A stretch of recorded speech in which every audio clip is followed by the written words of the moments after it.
उपस्थित बोधिसत्व व भारत रत्न परम पूज्य बाबा साहब डॉक्टर भीमराव अंबेडकर के अनुयायियों एवं शुभचिंतकों, आज मेरे साथ साथ आप लोग भी बड़ी भारी संख्या में, लाखों की संख्या में आज मेरे साथ साथ आप लोग भी लाखों की संख्या में भारतीय संविधान के निर्माता व उपेक्षित वर्गों के मसीहा परम पूज्य बाबा साहब डॉक्टर भीमराव अंबेडकर की 61वीं पुण्यतिथि के मौके पर इनको अपने श्रद्धा सुमन अर्पित करने के लिए केवल अकेले लखनऊ मंडल से ही लाखों की संख्या में यहाँ पहुंचे हैं। इसके लिए मैं आप सभी लोगों का हार्दिक दिल से आभार प्रकट करती हूँ। हालांकि आप लोगों को ये मालूम है कि आज के इस आयोजन के पूर्व में कार्यक्रम आयोजित होता था तो तब उसमें पूरे प्रदेश भर के लोग शामिल होते थे, परंतु इस बार प्रदेश में सपा के षड्यंत्र के तहत अभी हाल ही में दिनांक 9 अक्टूबर को मान्यवर श्री कांशीराम जी की पुण्यतिथि के मौके पर ये बबुआ फिर आगे चलकर पूरे देश में अन्य महापुरुषों, संतों व गुरुओं आदि की स्थापित की गई मूर्तियों व प्रतिमाओं आदि के बारे में भी ऐसी बेहूदी व बेकार की बातें कर सकता है। इसके साथ ही वर्तमान में केंद्र की भाजपा सरकार द्वारा कई सौ करोड़ रुपयों की लागत से बन रही सरदार वल्लभ भाई पटेल की मूर्ति के बारे में भी ऐसी भाषा का इस्तेमाल करके इसे भी ये फिजूल खर्ची की ही संज्ञा दे सकता है, जबकि सपा सरकार के मुखिया को ऐसी बेहूदी व अर्थहीन बातें करने से पहले खुद अपने गिरेबान में भी ये जरूर झांक कर देखना चाहिए कि इन्होंने यहाँ लोहिया स्थल में और साथ ही द्वेष की भावना से नाम परिवर्तित किए गए जनेश्वर मिश्र स्थल में भी इनकी जो भी मूर्तियां आदि स्थापित की हैं, क्या वे अभी तक भी वहां खड़ी नहीं रहती हैं या फिर वे बीच बीच में अपना स्थान भी बदलती रहती हैं?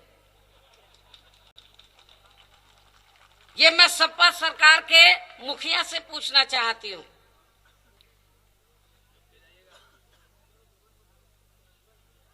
और इतना ही नहीं, ये सपा सरकार का मुखिया 6 दिसंबर की बाबा साहब डॉक्टर अंबेडकर की पुण्यतिथि की छुट्टी कभी रद्द कर देता है तो कभी बहाल कर देता है। इस प्रकार से इनके ऐसे रवैये से ये बात तो अब यहाँ जरूर 100% स्पष्ट हो जाती है कि सपा सरकार का मुखिया वास्तव में ही बबुआ है।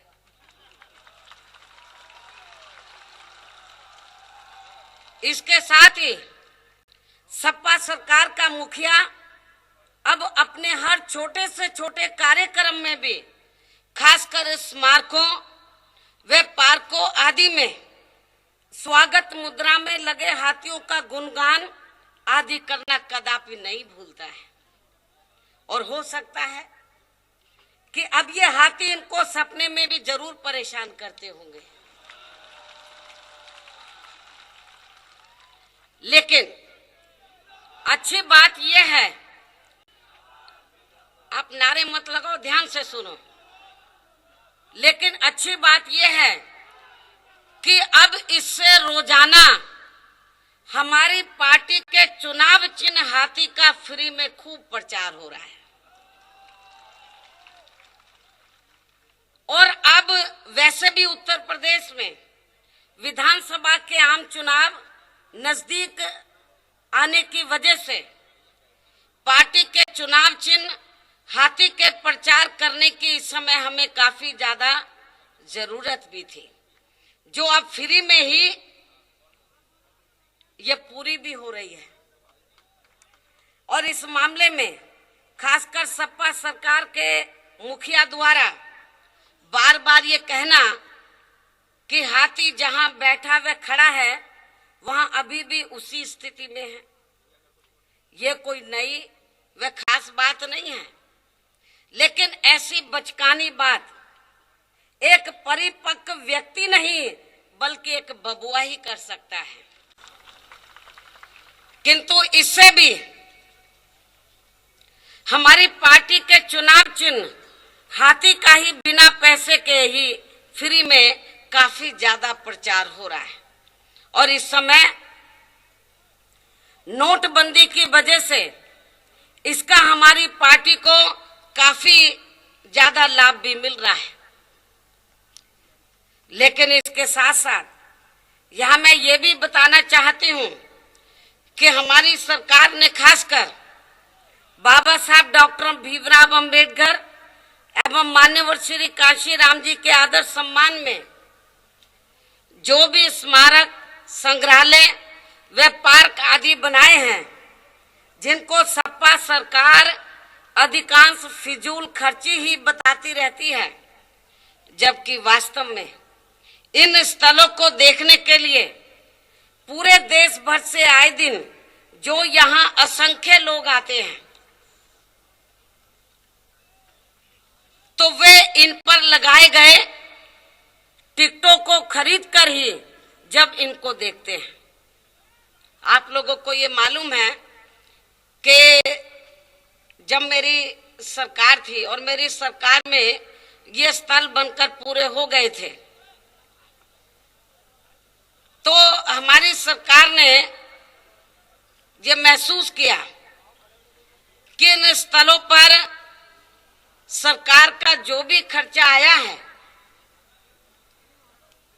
तो वो सरकार को धीरे धीरे वापस मिल जाए।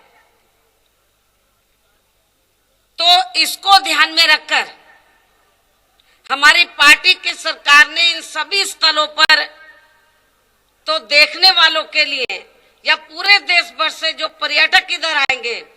तो उनके लिए वो इन स्थलों को देखें। लेकिन हमारी पार्टी की सरकार ने तो इन स्थलों को देखने के लिए टिकट की भी व्यवस्था की थी, जो अभी भी लगातार जारी है, जिससे उत्तर प्रदेश सरकार को हर वर्ष काफी ज्यादा आय प्राप्त होती है, जो ज्यादातर यहाँ जनहित के कार्यों पर ही खर्च की जाती है। किंतु वहीं दूसरी तरफ सपा सरकार द्वारा केवल अपने सपा परिवार के मनोरंजन के लिए ही हर वर्ष अपने गृह जनपद में अकेले सफाई महोत्सव को मनाने पर ही प्रदेश की गरीब जनता का जो करोड़ों रुपया काफी बेदर्दी से पानी की तरह बहा दिया जाता है, तो ये सब वास्तव में यही फिजूल खर्ची है। इससे कोई आय तो होती नहीं है। जिस पर कुछ भी बोलने से हमेशा इस पार्टी के सभी छोटे बड़े नेता अक्सर कतराते हैं। और अब मैं बाबा साहब डॉक्टर भीमराव अंबेडकर की पुण्यतिथि पर उनके कभी ना भुलाने वाले उनके महान व ऐतिहासिक कार्यों के संदर्भ में ये कहना चाहूंगी कि अपने देश में जिन्हें अब दलित, आदिवासी व अन्य पिछड़ा वर्ग एवं हिंदूवादी वर्ण व्यवस्था से तंग आकर इन्हीं वर्गों में से अधिकांश कन्वर्टेड हुए, मुस्लिम, सिख, ईसाई, पारसी व बौद्ध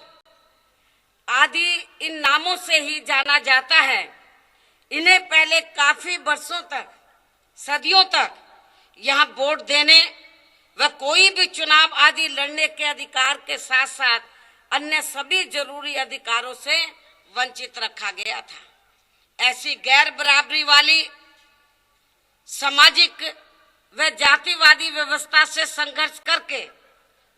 बाबा साहब डॉक्टर अंबेडकर ने सबसे पहले अपने आप को इस लायक बनाया, इस काबिल बनाया कि वे अपने इन सभी बहुसंख्यक लोगों को इस गुलामी भरी जिंदगी से निजात दिला सके। और इसके लिए इनको कदम कदम पर काफी कड़ा संघर्ष भी करना पड़ा है। तब जाकर फिर इन्होंने भारतीय संविधान में इन वर्गों के लोगों को जिंदगी के हर पहलू में आगे बढ़ने के लिए खासकर शैक्षणिक, सामाजिक, आर्थिक व राजनीतिक क्षेत्र में विशेष कानूनी अधिकार भी दिलाए। और इतना ही नहीं बल्कि इन वर्गों में से कन्वर्टेड वे मूल मुस्लिम व अन्य धार्मिक अल्पसंख्यक समाज के लोग भी यहाँ अपने देश में आगे बढ़े, तरक्की करे, अपने पैरों पर खड़े हो सके, व सुरक्षित भी रहें। तो इसके लिए बाबा साहब डॉक्टर अंबेडकर ने भारतीय संविधान का निर्माण धर्मनिरपेक्षता के आधार पर किया है। और आज मैं उत्तर प्रदेश ही नहीं बल्कि पूरे देश के खासतौर से मुस्लिम समाज के लोगों को ये बताना चाहती हूँ, या अन्य धार्मिक अल्पसंख्यक समाज के लोगों को भी ये बताना चाहती हूँ कि आज जो थोड़े बहुत आप लोग सुरक्षित भी हैं, तो ये सब देन परम पूज्य बाबा साहब डॉक्टर अंबेडकर की है। जो बाबा साहब डॉक्टर अंबेडकर ने धर्मनिरपेक्षता के आधार पर जो संविधान का निर्माण किया, आज उसी की वजह से आप लोग थोड़े घने सुरक्षित हमें नजर आ। इसके साथ साथ वर्तमान सपा सरकार में खासकर सरकारी नियुक्तियों में और साथ ही सरकार ने अब तक जो भी बड़े बड़े आर्थिक फैसले लिए हैं, तो उन सब की जरूर जांच कराई जाएगी और इसमें दोषी पाए गए लोगों को फिर छोड़ा नहीं जाएगा, चाहे इसमें कोई बड़ा अधिकारी हो या सरकार का कोई भी बड़ा मंत्री आदि ही क्यों ना हो। अर्थात किसी को भी बख्शा नहीं जाएगा, छोड़ा नहीं जाएगा। इसके साथ साथ बड़े बड़े कार्यक्रमों व मीडिया में विज्ञापन आदि पर खर्च की गई धनराशि की भी जरूर जांच कराई जाएगी। लेकिन इन सब के लिए अब उत्तर प्रदेश की जनता को यहाँ बीएसपी की पूर्ण बहुमत की सरकार बनाना बहुत जरूरी है, तभी ये सब काम हो पाएगा। और इसके लिए अब उत्तर प्रदेश की समूची जनता को इन्हें कांग्रेस, बीजेपी व सपा आदि इन सभी विरोधी पार्टियों द्वारा आए दिन किस्म किस्म के दिए जा रहे लालच आश्वासनों से भी जरूर सावधान रहना है। यदि आप लोग चाहते कि पूर्ण बहुमत की सरकार बने, तो आप लोगों को खुद भी सावधान रहना है और पूरे समूचे उत्तर प्रदेश की जनता को। तो ये जो अब चुनाव के नजदीक जो विरोधी पार्टियों के जो लोग हैं, इनको जो किस्म किस्म के लालच आश्वासन जो देंगे, इससे इन लोगों को खुद भी सावधान रहना है और पूरे उत्तर प्रदेश की जनता को भी सावधान रखना है। और इस मामले में खासकर बीजेपी व प्रधानमंत्री श्री नरेंद्र मोदी की हवाई व खोखली जुमलेबाजी से तो आप लोगों को जरूर सचेत रहना है, खुद भी रहना है और उत्तर प्रदेश की जनता को भी सचेत रखना है। जिन्होंने अपने लोकसभा चुनावी वायदों का अभी तक 1/4 हिस्सा भी कार्य पूरा नहीं किया, और अब ये लोग उत्तर प्रदेश में विधानसभा के आम चुनाव नजदीक होने की वजह से जो आए दिन यानी कि बीजेपी एंड कंपनी के लोग, अब ये लोग उत्तर प्रदेश में, खासकर उत्तर प्रदेश में विधानसभा के आम चुनाव नजदीक होने की वजह से जो आए दिन यहाँ किस्म किस्म की घोषणाएं व शिलान्यास आदि कर रहे हैं, तो वे सभी लोकसभा आम चुनाव की तरह ही या विधानसभा के आम चुनाव खत्म होने के बाद फिर ठंडे बस्ते में ही चली जाएंगी। और अब इसी नक्शे कदम पर सपा सरकार के मुखिया भी चल रहे हैं, जो अपने छोटे से छोटे कार्यक्रम को करने पर सरकार का इतना ज्यादा पैसा खर्च कर देते हैं, जिसका आधा भी पैसा संबंधित कार्यों को पूरा करने पर खर्च नहीं होता है। अर्थात इन सभी विरोधी पार्टियों के इन सब षड्यंत्रों वे हथकंडों से प्रदेश की जनता को जहां वोट पड़ने तक कदम कदम पर जरूर सावधान रहना है, वरना फिर प्रदेश में खासकर कानून व्यवस्था के मामले में या सपा के राज व दिल्ली की कानून व्यवस्था के मामले में केंद्र की बीजेपी की राज की तरह ही खराब हालात देखने के लिए मिलेंगे, जिसे अब खासकर भारतीय जनता पार्टी व आरएसएस के लोग इसे बदलकर ये जो धर्मनिरपेक्षता के आधार पर जो संविधान बना है, ये बीजेपी और आरएसएस के लोगों को बिल्कुल भी पसंद नहीं है। और इसलिए अब खासकर बीजेपी व आरएसएस के लोग इसे बदलकर फिर से यहाँ सदियों पुरानी हिंदुत्व पर आधारित जातिवादी वर्ण व्यवस्था को स्थापित करने की कोशिश में लगे हैं, जिनसे इन सभी वर्गों के लोगों को बहुत ज्यादा सावधान रहने की जरूरत है। इसलिए इन सब बातों को ध्यान में रखकर बाबा साहब डॉक्टर अंबेडकर ने इन सभी वर्गों के लोगों को एकजुट करने के लिए, संगठित करने के लिए अपने जीते जी ये कहा था कि मैं अपने इन सभी वर्गों के लोगों को ये नहीं कहता हूं कि ये लोग एक मंच पर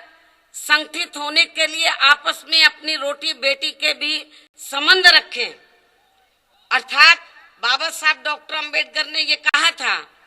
कि पूरे देश में जो एससी, एसटी, ओबीसी वर्गों के लोग हैं, जिनकी तादाद बहुत ज्यादा है, तो बाबा साहब डॉक्टर और जो कन्वर्टेड किए हुए लोग हैं,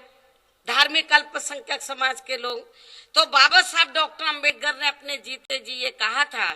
कि आप लोगों की आबादी बहुत ज्यादा है, यदि आप लोग संगठित हो जाएं, तो उन्होंने इन सभी वर्गों को संगठित करने के लिए ये कहा था, अपने जीते जी ये कहा था कि मैं आप लोगों को ये नहीं कहता, पूरे देश के जो एससी, एसटी, ओबीसी वर्गों के लोग हैं या रिलीजियस माइनॉरिटीज के लोग हैं या कन्वर्टेड लोग हैं, तो बाबा साहब डॉक्टर अंबेडकर ने ये कहा था कि मैं इन सभी वर्गों के लोगों को ये नहीं कहता हूं कि आप लोग संगठित होने के लिए, एकजुट होने के लिए आप लोग अपनी रोटी बेटी के संबंध आपस में करें। ये बाबा साहब ने कभी नहीं कहा था। बाबा साहब डॉक्टर अंबेडकर ने कहा था कि आप लोग अपने रोटी बेटी के संबंध अपने अपने खुद के समाज में ही आप लोग रख सकते हैं, कर सकते हैं, लेकिन इन्हें अपने खासकर सामाजिक व आर्थिक स्थिति में सुधार लाने के लिए एकजुट व संगठित होना बहुत जरूरी है। इनको यदि ये लोग चाहते हैं सही मायने में इनकी सामाजिक और आर्थिक स्थिति में सुधार है और ये मान और सम्मान की जिंदगी व्यतीत कर सके, तो बाबा साहब डॉक्टर अंबेडकर ने कहा था कि इन सभी लोगों को एकजुट होना, संगठित होना बहुत जरूरी है। जो गरीब लोग हैं, निर्दोष लोग हैं, इनको इस वर्तमान सपा सरकार में न्याय मिलना तो बहुत दूर की बात रही, बल्कि इनके एफआईआर तक भी थानों में दर्ज नहीं की जाती है। विकास के कार्य भी ज्यादातर पिछली बीएसपी सरकार के ही उनके नाम व स्वरूप आदि बदल कर ही किए गए हैं। इसके साथ ही लखनऊ की खासकर मेट्रो परियोजना व आगरा लखनऊ एक्सप्रेस वे परियोजना भी बीएसपी की सरकार ने ही तैयार की है, जिसे अब सपा सरकार भुनाने में लगी हुई है। और इतना ही नहीं, बल्कि इन सबके प्रचार व प्रसार पर मीडिया में अब तक करोड़ों रुपया प्रदेश की जनता का पानी की तरह बहा दिया गया है। ऐसी स्थिति में उत्तर प्रदेश की जनता अब वर्तमान सपा सरकार से पूरी तरह दुखी व निराश हो चुकी है और अब ये लोग उत्तर प्रदेश में फिर से यहाँ बीएसपी की ही पूर्ण बहुमत की सरकार बनते हुए देखना चाहते हैं। इसके साथ ही आज मैं पुनः उत्तर प्रदेश की आम जनता को आप लोग खड़े रहें। इसके साथ ही आज मैं पुणे उत्तर प्रदेश की आम जनता को ये विश्वास दिलाना चाहती हूँ कि उत्तर प्रदेश में बीएसपी की पूर्ण बहुमत की सरकार बनने पर फिर हमारी पार्टी की सरकार यहाँ हर मामले में व हर स्तर पर पूर्व की तरह ही सर्वजन हिताय व सर्वजन सुखाय की ही सरकार चलाएगी। और साथ ही उत्तर प्रदेश में हर स्तर पर कानून द्वारा कानून का राज कायम करेगी। और इसके साथ ही प्रदेश में जो भी आपराधिक तत्व हैं तो उन्हें विशेष अभियान के जरिए जल्दी से जल्दी जेल की सलाखों के पीछे भेजा जाएगा, जहां मेरी सरकार में उनकी सही व असली जगह होती है। इसके अलावा यहाँ मैं आप लोगों को ये भी बताना चाहती हूँ कि वर्तमान सपा सरकार में जिन दुखी व पीड़ित लोगों की एफआईआर दर्ज नहीं की गई है, फिर हमारी पार्टी की सरकार अपने पिछले शासन काल की तरह विशेष अभियान चलाकर इसके लिए तो उनको मौका देगी कि जिनकी एफआईआर दर्ज नहीं की गई है उनकी एफआईआर दर्ज कराई जाएगी। और जो भी इनके दोषी लोग होंगे उनको फिर बख्शा नहीं जाएगा, उनके खिलाफ सख्त से सख्त कानूनी कार्रवाई की जाएगी। इसके साथ ही प्रदेश में जिन जमीन माफियाओं व दबंग लोगों ने दलितों के पट्टों पर तथा सरकारी व गैर सरकारी जमीनों पर भी अवैध कब्जे कर लिए हैं, तो उन्हें फिर विशेष अभियान के जरिए मुक्त कराकर उनके मुख्य दोषी लोगों के खिलाफ काफी सख्त कानूनी कार्रवाई भी जरूर की जाएगी।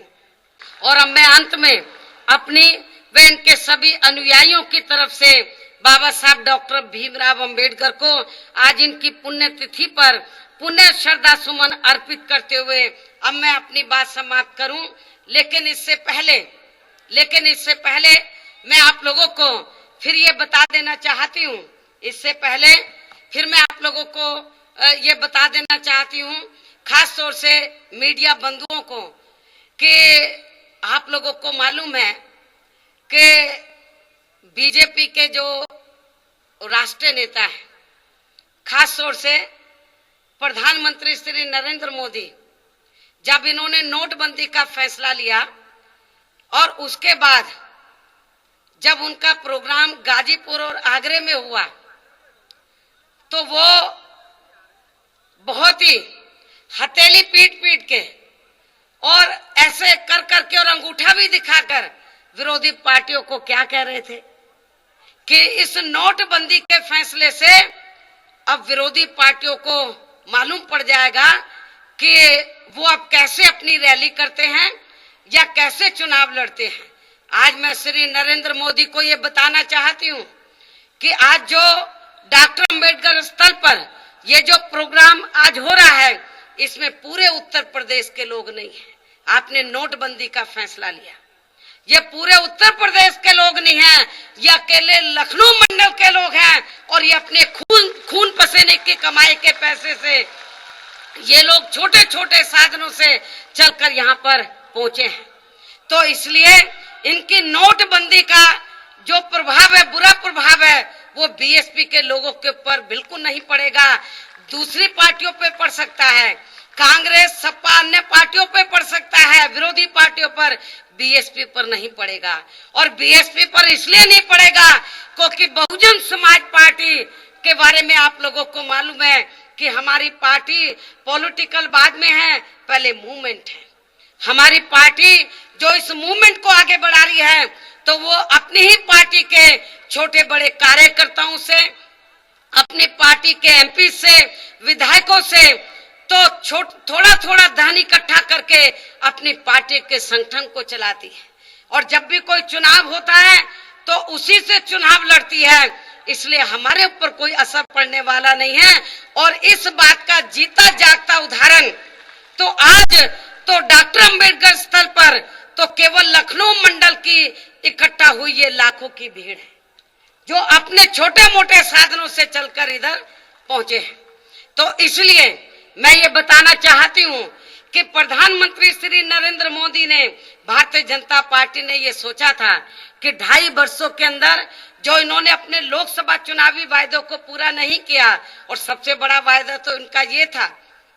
कि जब बीजेपी पावर में आ जाएगी सेंटर में तो 100 दिनों के अंदर ही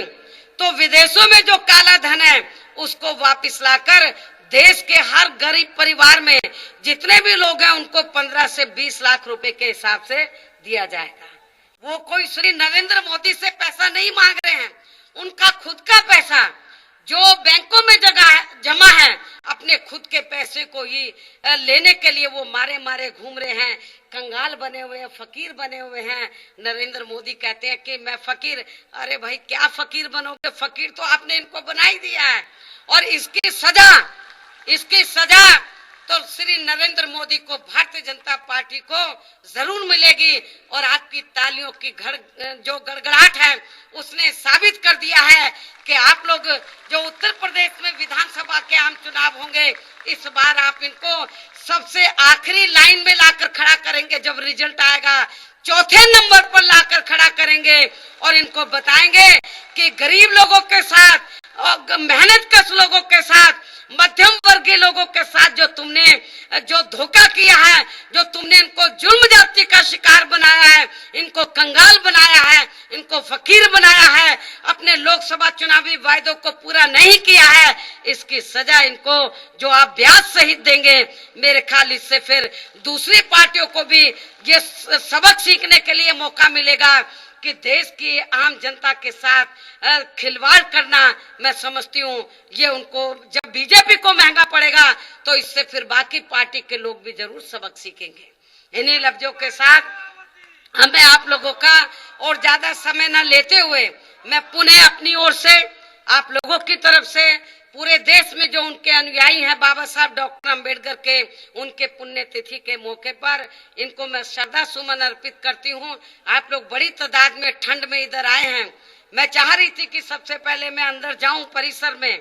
तो बाबा साहब को मैं फूल अर्पित करूं, लेकिन आप लोगों की ठंड को देखकर मुझे लगा कि मुझे पहले अपनी कुछ जरूरी बातें आप लोगों के सामने कह देनी चाहिए। वो बातें मैंने आप लोगों के सामने रखी हैं। अब मैं अंदर परिसर में जाऊंगी, बाबा साहब को श्रद्धा सुमन अपने अर्पित करके जब मैं चली जाऊं तो फिर आप लोग अनुशासित तरीके से लाइन बनाकर अंदर जाएंगे, बाबा साहब को अपने श्रद्धा सुमन अर्पित करेंगे। लेकिन आप लोग जिधर अभी खड़े हैं बैठे वहीं बैठे रहेंगे ताकि अनुशासन बना रहे। इन्हीं लफ्जों के साथ अब मैं और ज्यादा समय ना लेते हुए आप लोगों से यही रजा लेती हूँ। जय भीम, जय भारत।